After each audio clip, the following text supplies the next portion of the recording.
leave back from Romford Station 193 and I arrived at the Queen Hospital. When I get off, there's a crossing. I cross over. The very first thing I noticed was a bicycle rack or motorbike, and it's right directly in front of you. So you kind of go round, but the people who park beside there might end up walking straight onto it. As you come on to the next one, there's another crossing, and this second crossing doesn't have a carousel or zebra crossing. So what did you find when you went to main reception? Their lip station wasn't sure where they positioned it, and I have struggling hearing it. Sometimes it wasn't working, sometimes I had to keep bending down to able to hear it. I think they need to have a hearing listening device so they can test it themselves. Oh, a hearing loop checker? Yeah, hearing loop checker, that's it.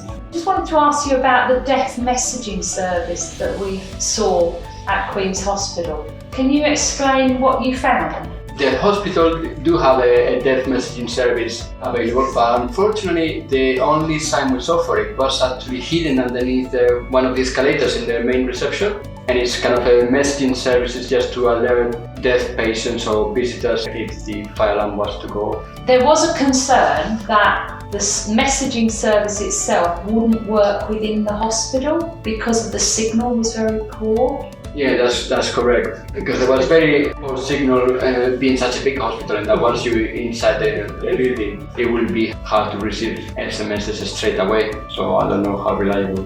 The signage for hearing loops, what's that like? One of the worst ones was the emergency department. I didn't know there was a signage on right very top of the reception desk. I noticed when someone put lights on it, and that's when it started appearing very top. Because I'm part of sighting, I'm not going to notice there. And also, some of the lip systems are positioned in one place, and I didn't know where the lip system is. So the lip system needs to match with the signage so we know where it is. Was there a loop system all the way through the urgent treatment centre, or was it just by reception? There wasn't the whole set, it's just reception. So it wasn't in the assessment area? Well, I asked about it and they said there's no lipstick in there. What about on the wards? I didn't see any lipstick in the ward.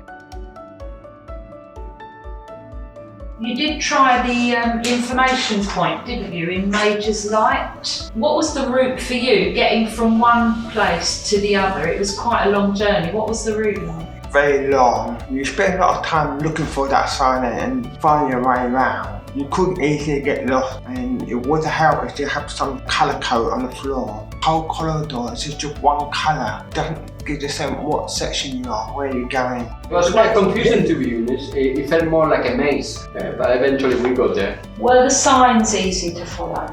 You know, I found it quite confusing because some were large print, and the next one will be a small print, different colour backgrounds, so it wasn't clear what you were following. When we went to the ward, you used the entry system. What was it like? I was quite surprised that when you press the entry phone system, then there was like a little green light that told you that the door was open. That was okay. That's accessible enough, I suppose, because you don't really need to communicate with anyone or not have to be listening up for it. What's the green light? You also spoke to a number of staff about accessible information. What did you find? There was 3 occupational therapists present on the ward at the time. One of them was from agency, but the other 2 were permanent staff. The one from the agency says she was aware of the accessible information standards, but funny enough, the 2 that were members of staff weren't aware. Did you talk about training? Yes, the one from the agency once again had received some training regarding accessible information standards, but the 2 from the hospital had done some online training, but again they said that it might have been better to have face-to-face training.